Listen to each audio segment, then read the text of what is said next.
Hello, नमस्कार और आदाब सब दोस्तों को। आपके दोस्त और गाइड इरफान की तरफ से एक बार फिर आपके अपने चैनल एस्ट्रो एश्योरेंस के साथ।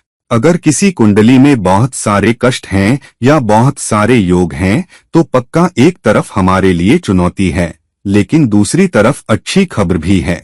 हालांकि ये कैसे देखें कि अगर कुंडली पर इनमें से किसी ने कब्जा कर लिया है, या तो शुभ ग्रहों ने या अच्छे योगों ने, तो आम तौर पर या ज्यादातर वक्त आपका सफर आसान होता है। लेकिन अगर कुंडली पर क्रूर ग्रहों या उन ग्रहों ने कब्जा कर लिया जो चुनौतियां, मुश्किलें, परेशानियां दे सकते हैं, तो पक्का सफर आसान नहीं होता। और ये बात आम तौर पर करीब 65 से 70% आबादी पर लागू होती है, जहां उन्हें सब कुछ थाली में परोसा नहीं जाता। वे बहुत अमीर खानदानों में पैदा नहीं हुए और बहुत टैलेंटेड भी हैं, या उनमें कोई हुनर है जिसकी वजह से वे सिर्फ बहुत अमीर और मशहूर खानदानों में पैदा नहीं हुए, बल्कि खुद भी बहुत मशहूर हो जाते हैं। लेकिन दूसरी तरफ कुछ ऐसे लोग भी हो सकते हैं जो अच्छे खानदानों में पैदा हुए, उन्हें सारे संसाधन भी मिले, वे टैलेंटेड भी हों, फिर भी उनकी जिंदगी चुनौतियों और परेशानियों से जकड़ी हुई नजर आती है। और कोशिश करने पर भी आप ऐसी चुनौतियों से गुजरते हैं जिन्हें आप पार करते नजर नहीं आते, और ये चुनौतियां नामुमकिन सी लगती हैं।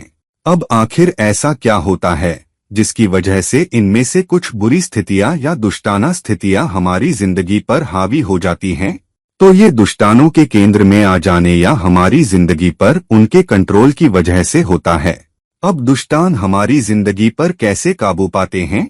एक तो कुंडली के 4 स्तंभों पर काबू पाने के जरिए। क्या है ये 4 स्तंभ? ये हैं केंद्र भाव, जिन पर हमारा कंट्रोल कम है। हमारा कंट्रोल उपचय भावों पर ज्यादा होता है और कुछ हद तक त्रिकोण भावों पर भी। हालांकि केंद्र भावों पर हमारा बहुत कम कंट्रोल होता है।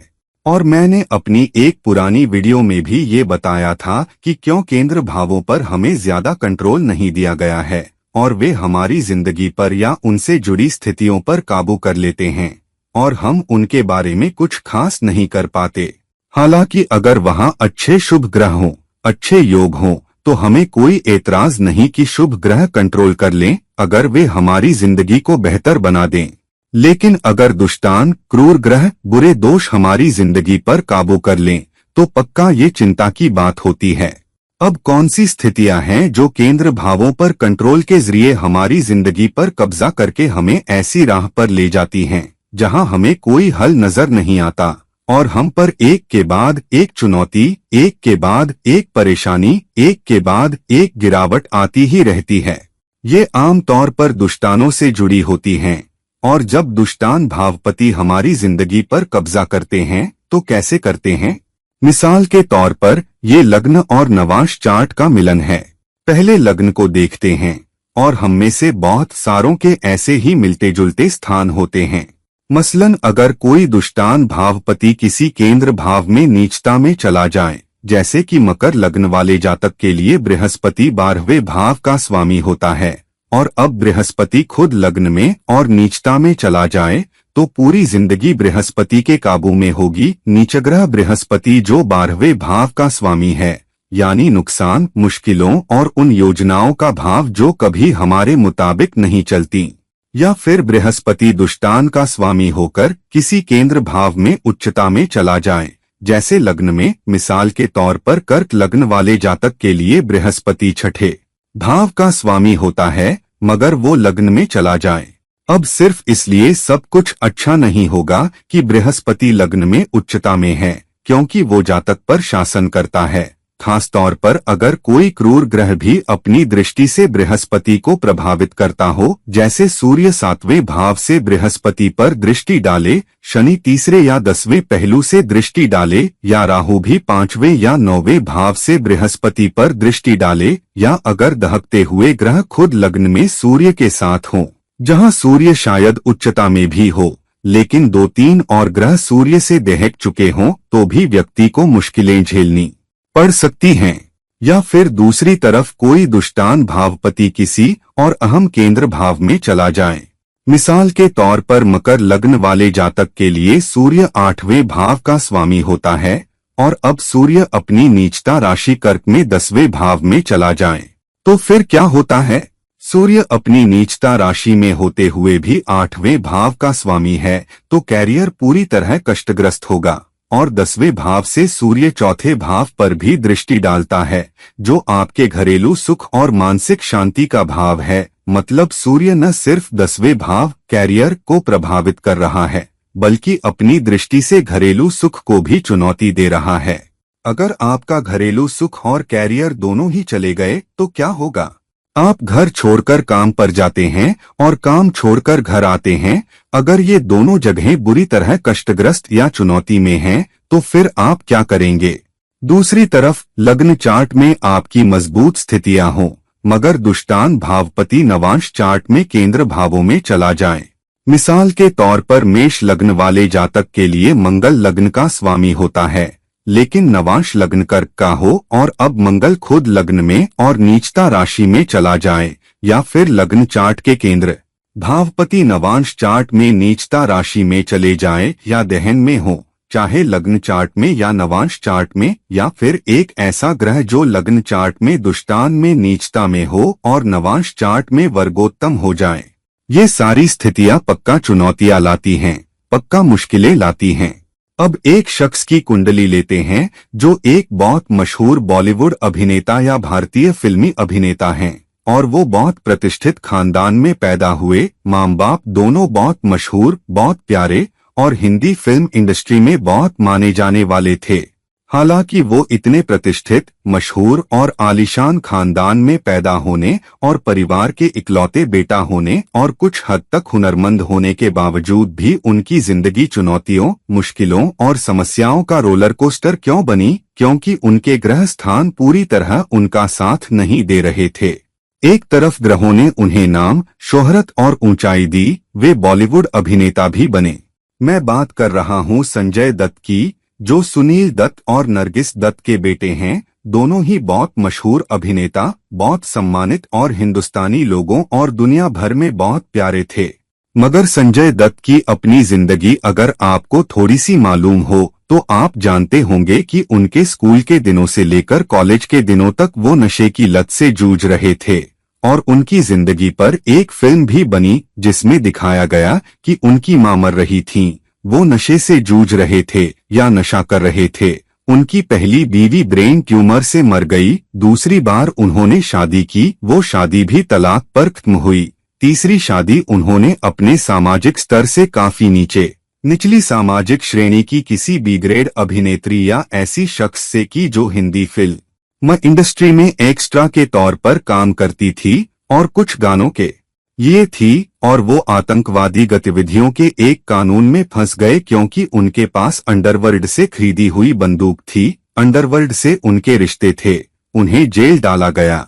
सुप्रीम कोर्ट ने जमानत दी, मगर जमानत छीन ली गई और उन्होंने जेल में कई साल बिताए। फिर जेल से निकलने के बाद दोबारा उन्हें 6 साल की सजा सुनाकर जेल भेज दिया गया। और जब कुछ साल पहले वे बाहर आए तो फेफड़ों के कैंसर से गुजरे और अभी हमें पता चला कि वे उससे सफलतापूर्वक उबर चुके हैं। पता नहीं आगे और क्या है, लेकिन पक्का उनकी जिंदगी बहुत ऊंच नीच वाली रही। आइए उनकी कुंडली देखें और समझें कि क्यों उन्हें जो चुनौतियां मिली वो मिली, और खास तौर पर दुष्टानों से जुड़ी कौन सी स्थितियां उनकी जिंदगी के कुछ अहम हिस्सों पर काबू बना रही थीं, जिससे उन्हें ये सब झेलना पड़ा। तो दोस्तों, ये है संजय दत्त की कुंडली। जैसा कि आप देख रहे हैं, उनका लग्न वृश्चिक है और उनका चंद्रमा कृत्तिका नक्षत्र में है, जिसका स्वामी सूर्य है। तो वे सूर्य महादशा में पैदा हुए, इसलिए सूर्य उनके लिए बहुत अहम ग्रह बन जाता है और सूर्य उनके 10वें भाव का स्वामी भी है। हालांकि अगर आप देखें, लग्न चार्ट में सूर्य अपने से 12वें भाव में है, लेकिन उनके द9 चार्ट यानी नवांश चार्ट में सूर्य खुद लग्न में नीचता राशि में चला जाता है। और इस तरह उनका नक्षत्र स्वामी और 10वें भाव का स्वामी दोनों ही नीचता में चले जाना, वो भी द9 चार्ट के लग्न में, पक्का एक मुसीबत की जगह है। क्योंकि सूर्य अपनी ही राशि में शुक्र को दहक भी रहा है और इस वजह से उन्हें प्यार मोहब्बत में कई मुश्किलें आईं, कई साथी खोए और वे अपने ज़माने में औरतबाज के तौर पर भी जाने जाते थे और इसकी वजह से उन्हें कई चुनौतियां मिली और आखिरकार उनका नाम आतंकवाद के आरोप में बदनाम हुआ और वे जेल गए। उनकी जेल की सजा इस वजह से आई क्योंकि हम जानते हैं कि कुंभ राशि पर शनि और राहु दोनों का सहशासन होता है और लग्न चार्ट का चौथा भावपति राहु 8वें भाव में दुष्टान में, जो कि शुक्र की राशि है, चला जाता है और इसलिए अपनी शान शौकत और ताकत महसूस करने के चक्कर में वे हथियार रखने के कारण जेल पहुंचे। हथियार क्यों रखे? क्योंकि उनका लग्नपति मंगल, जो छठे भाव एक दुष्टान का स्वामी भी है, नवांश चार्ट में कर्क राशि में नीचता में, वो भी एक केंद्र भाव में और 10वें भाव में चला जाता है। तो उनके दो बहुत बहुत अहम भावपति और 10वें भावपति नवांश चार्ट में अपनी नीचता राशि में चले जाते हैं। दूसरा है शुक्र, जो लग्न चार्ट का दुष्टान भावपति है, 12वें भाव का स्वामी है और ये लग्न चार्ट में मंगल के साथ 10वें भाव में प्रभावित हो रहा है और नवांश में सूर्य से दहक रहा है और मंगल की चौथी दृष्टि के तहत है।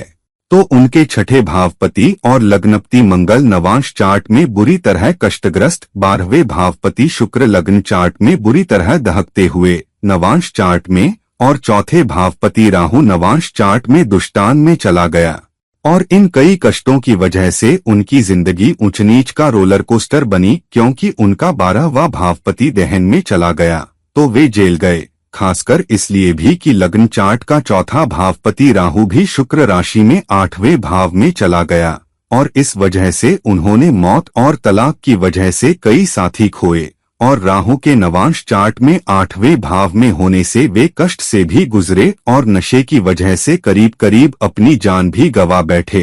तो सच में कष्टग्रस्त जिंदगी, कई दुष्टान भावपति और दुष्टान स्थानों ने उनकी जिंदगी पर काबू कर लिया। हालांकि बहुत सफल जिंदगी भी, नाम, शोहरत, इज्जत और बहुत धन दौलत भी। तो दोस्तों, ये सिर्फ एक मामला है जहां मैंने किसी ऐसे शख्स को उठाया जो मशहूर जिंदगी पा सकता था, फिर भी बहुत बहुत कष्टग्रस्त जिंदगी। मुझे नहीं पता कि हम में से कोई सच में वह सब झेलना चाहेगा जो उन्होंने झेला। नशे की वजह से, ब्रेन ट्यूमर से किसी साथी को खोना, तलाक होना, आतंकवादी आरोपों में जेल जाना, फिर फेफड़ों के कैंसर से गुजरना, और क्या कुछ झेल सकता है कोई। और वो सिर्फ अपनी कुछ अच्छी कर्मों या अपने माँ बाप के नेक कामों की वजह से था, क्योंकि हर बार जब वे बहुत गहरे संकट में धरती की गहराइयों में चले गए तो वे निकलने में कामयाब रहे और कई स्थितियों से बाहर आए और कई बार अपने माँ बाप की विरासत की वजह से भी। दोस्तों, हम में से कई लोगों के पास वो मौके नहीं होंगे, वो ताकतवर कर्मों की बरकतें नहीं होंगी। तो अगर हमारी कुंडली पर दुष्टान कब्जा करके हमारी जिंदगी को हाईजैक कर रहे हैं तो ये हमारे ऊपर है कि हम अपनी कुंडली की स्थितियों को समझें, अपनी दुष्टान स्थितियों को लग्न चार्ट और नवांश चार्ट दोनों में समझें और उन्हें खत्म करने के लिए कदम उठाएं। चुनौतियों और मुश्किलों से दूर रहने का एक तरीका ये है कि उन स्थितियों को समझने के बाद उन क्षेत्रों या उन दोस्तियों या उन कंपनियों या उन कामों से दूर रहें जो हमें तबाही की राह पर ले जा सकते हैं। अगर कुंडली में नशे की तेज संभावनाएं दिखती हैं तो बेहतर होगा कि हम शराब में न पड़े, किसी भी तरह के नशे में न पड़े, क्योंकि फिर उस स्थिति से निकलना बहुत मुश्किल होगा। या अगर आप निवेश कर रहे हैं या बहुत जोखिम उठा रहे हैं, खासकर जहां कोई दुष्टान भावपति लग्न के साथ, 10वें भाव के साथ, 5वें भाव के साथ जुड़ रहा हो, तो हम अपने सारे संसाधन लुटा सकते हैं और ऐसी स्थिति में जा सकते हैं जहां से खुद को निकालना बहुत मुश्किल होगा। तो दोस्तों, अपनी स्थितियां समझिए और उसके मुताबिक अमल कीजिए। और अगर आप मुझसे कोई निजी परामर्श चाहते हैं तो मेरे नीचे दिए लिंक पर मुझसे संपर्क कीजिए। और किसी और वक्त किसी और वीडियो के साथ, ये है आपका दोस्त और गाइड इरफान, साइन ऑफ करता हूँ। नमस्कार, शुक्रिया।